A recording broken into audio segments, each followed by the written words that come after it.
Tonight, we begin a special series looking at the challenges facing our country in this new decade. And none is more critical than putting Americans back to work. Just today, Pilgrim's Pride, the Texas poultry producer, said it's cutting 230 jobs. And in Montana tomorrow, Smurfit Stone will start closing a cardboard making plant that employed more than 400.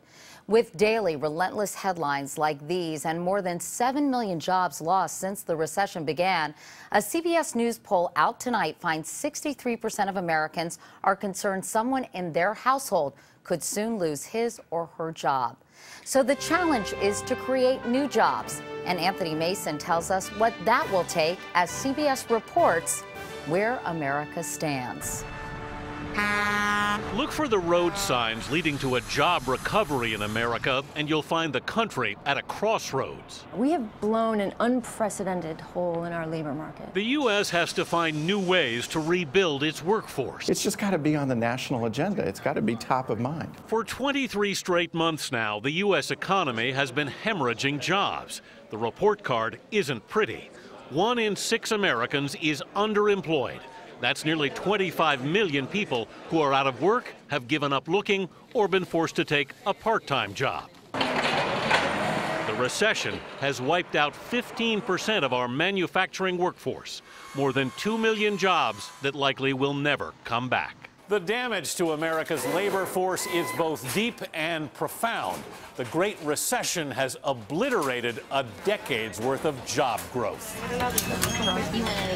Economic prosperity is impossible without job growth. But in the decade just ended, we created less than 500,000 new jobs. Compare that with each of the previous 3 decades when the economy generated at least 18 million. It's going to take a very long time to get recovery. We're going to have elevated unemployment for probably the next 5 years. There's going to be 1,000 people losing their jobs when our plant closes. Estella and Mike Pesopane are jet engine technicians, but Pratt & Whitney plans to shut down their plant this year and ship most of those 1,000 jobs overseas. All my experience, what do I do with it? I got to start all over. I got to go back to school. What's happened? The United States is still the world's strongest economy, but our competitive edge is eroding. And that's why innovation is more important than ever.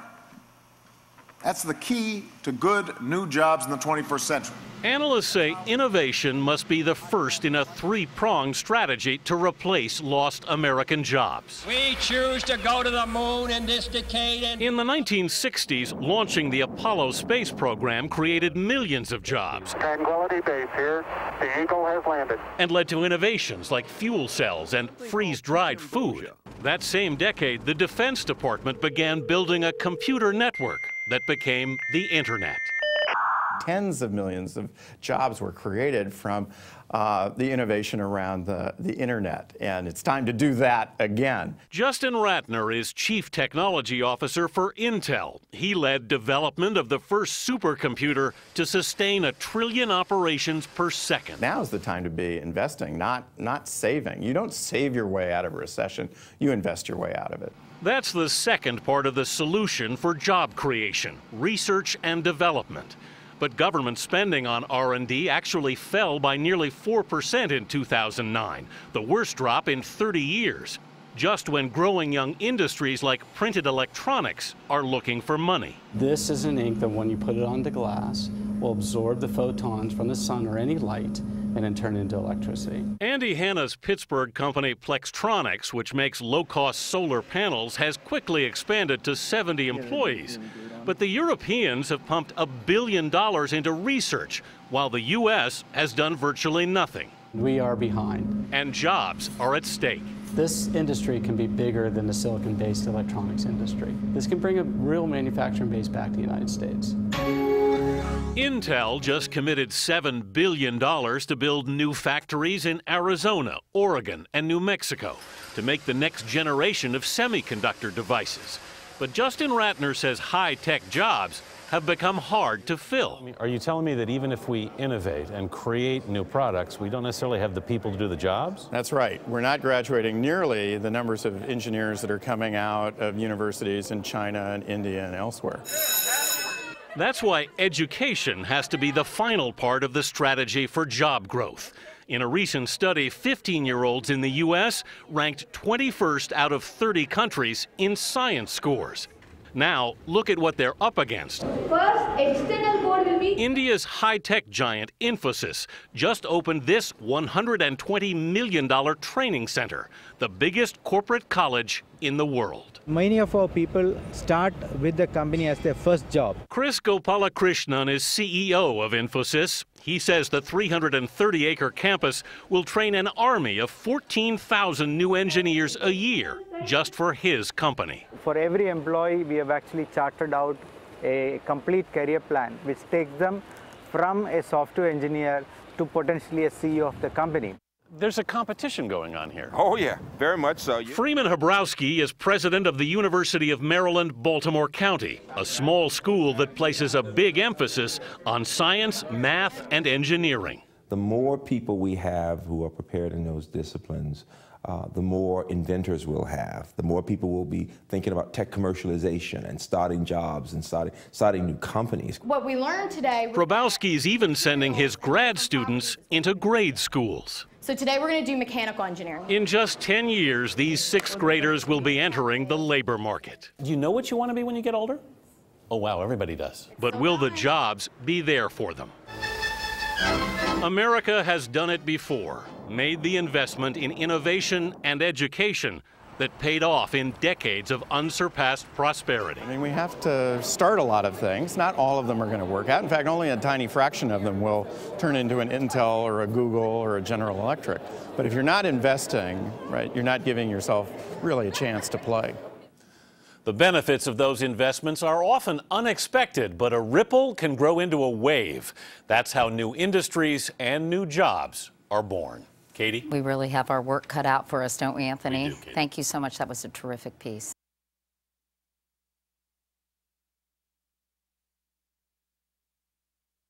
Another hopeful sign for the housing market tonight. America's Realtors reported the number of homes under contract has risen 9 of the past 10 months.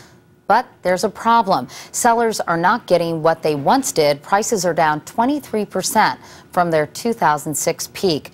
And many people are living in homes worth less than they paid for them. Ben Tracy tells us that is raising fears of a new foreclosure crisis as CBS reports where America stands. Everywhere you went, you heard, own a home, own a home, own a home. Be a homeowner. Early part of the decade, if you could fog a mirror, you could get a mortgage. Everybody was doing it. Everybody's moving up. Property values going up. I wanted my piece of the American dream. That dream is now a nightmare for many of the 75 million Americans who own a home. So the housing market report card is ugly. In the past 2 years, the housing market has lost an estimated $5 trillion as 59 million homes have declined in value. Nearly 1 in 4 homeowners, 10.7 million households nationwide, are underwater on their mortgages. They owe more than their home is now worth. The housing market is so bad in California that a bank demolished 16 nearly completed homes because it was cheaper to knock them down than to finish them. Home building across the country is almost non-existent. In 2005, 2 million housing units were built in this country. Last year, it dropped to nearly a quarter of that. That's left former boom towns like Las Vegas with a lot of roads to nowhere as builders ran out of money and buyers for the homes they once planned to build here. And then there's foreclosure. Nationwide, nearly 6 million households have been taken back by the bank in just the past 3 years, pushing down home values and leaving some neighborhoods looking like war zones. And that's the problem. People are still losing their homes, preventing a housing market recovery. Disaster is not too strong a word. Crisis is not too strong a word. All of those risky loans banks gave to homeowners are still wreaking havoc. I was 9 months pregnant, just crying, going, what did we do?